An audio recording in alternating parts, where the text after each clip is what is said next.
આંગણવાડી કાર્યકરો અને તેડાગરને મિશન સમક્ષ આંગણવાડી અને મિશન પોષણ 2.0 ને લગતી કામગીરી સિવાયની અન્ય કામગીરી ન સોંપવા અને બીએલઓના ઓર્ડર તાત્કાલિક રદ કરવા બાબતે રજૂઆત।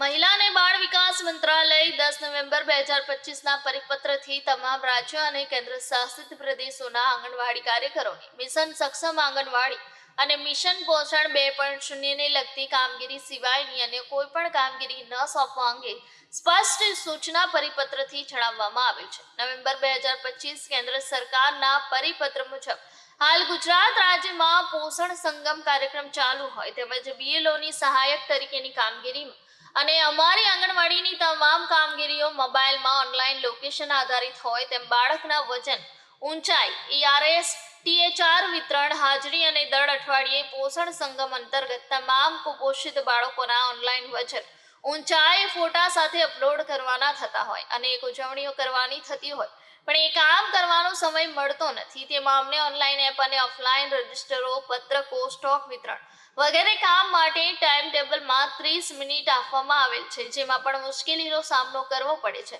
જેવા મુદ્દાઓ સાથે રજૂઆત કરવામાં આવી। મારું નામ રાધાબેન અરવિંદભાઈ ગામી, હું ડોલવણ તાલુકાથી આવું છું।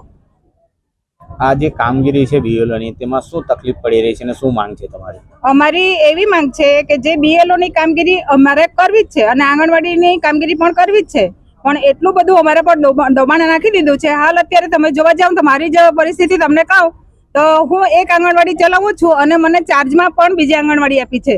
બે આંગણવાડીની સાથે સાથે મારે આંગણવાડીનું કામ પણ કરવાનું છે અને બીએલઓનું કામ પણ કરવાનું છે, તો અમને રાત્રે 12 થી 1 વાગી જાય છે ત્યારે અમે બીએલઓનું કામ પૂર્ણ કરીએ છીએ। ચૌધરી કૈલાસબેન કે શું માંગ લઈને આવ્યા છો તમે? અમે બીએલઓની કામગીરી કરવા તૈયાર છે, ICDS ની પણ કામ કરવા તૈયાર છે, પણ અમને લેખિતમાં કોઈ પણ બે વિભાગમાંથી લેખિત જોઈએ કે કોઈ પણ એક કામ કરી શકીએ। અમે બે કામ એક સાથે કરી શકાતું નથી અને અધિકારીનો ટોર્ચર પર ટોર્ચર થાય છે, તો અમારાથી કોઈ પણ એક જ કામ થશે, બીએલઓનું તો બીએલઓનું અને ICDSનું તો ICDSનું। કેટલી બહેનો આવી છે આજે? આશરે અમારી સાથે 700 થી 800 બહેનો આવેલી છે, પણ બધા કામગીરીમાં પોરવી દીધા છે। જો તમારી માંગ ન સંતોષાય તો? અમારી માંગ ન સંતોષાય તો અમે ઉગ્ર આંદોલન આગળ વધાવીશું। કોના દ્વારા પ્રેશર કરવામાં આવે છે? અમને અમારા મેડમ શ્રી દ્વારા, અમલદાર સાહેબ દ્વારા કે તમે આટલા દિવસમાં આટલી કામગીરી પૂરી કરો, એ શક્ય નહીં થતું અમારાથી અને ઉપરથી સૂચના મળી એ પ્રમાણે અમે ફોર્મ ભર્યા છે, તો એમાં અમને ખોટી સૂચના આપી તો હવે ફરીથી પાછા અમને ફોર્મ આપે છે અને ભરાવે છે। તો ખોટી સૂચના એમાં એવું કીધું કે પેરેન્ટ્સના નામ અને આધાર કાર્ડ તમે ભરીને અમને ફોર્મ આપી જાઓ, પણ હવે પછી એ ખોટું ફોર્મ ગણાય છે અને હવે પાછા મત વિભાગ નંબર લખવાનો છે, અનામ નંબર લખવાનો છે અને ભાગ નંબર લખવાનો છે, તો શરૂઆતથી અમને આવી સૂચના નહીં આપવામાં આવી, એ લોકોએ ના પાડી। કેટલું ભરાણ રહી છે કામનું? સખત સવારથી 6 વાગ્યાથી વર્કર ગામમાં નીકળે છે, રાતે 9 થી 9:30 વાગે ઘરે પહોંચે છે, તો અમારું કુટુંબ આંગણવાડી કામમાં કેવી તકલીફો થાય છે?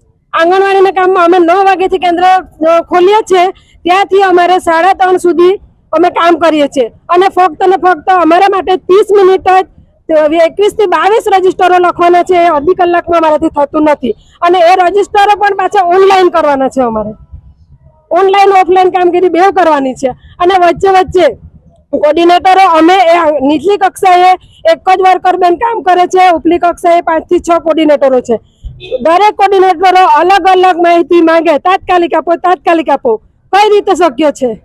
અને બીજું, જ્યાં ત્યાં અત્યારે હાલ વર્કરની જગ્યા ખાલી છે, હેલ્પરની જગ્યા ખાલી છે અને વર્કરોને બીએલઓનું કામ સોંપવામાં આવ્યું છે, તે વર્કર બેનની હાલત એકદમ કફોડી થઈ ગઈ છે, કેમ કે આંગણવાડીનું પણ સાચવવાનું અને બીએલઓનું પણ સાચવવાનું ને આંગણવાડી વર્કર મારે જે પરિસ્થિતિ છે, હું બચ્ચા સાથે અન્યાય કરવા માંગતી નથી।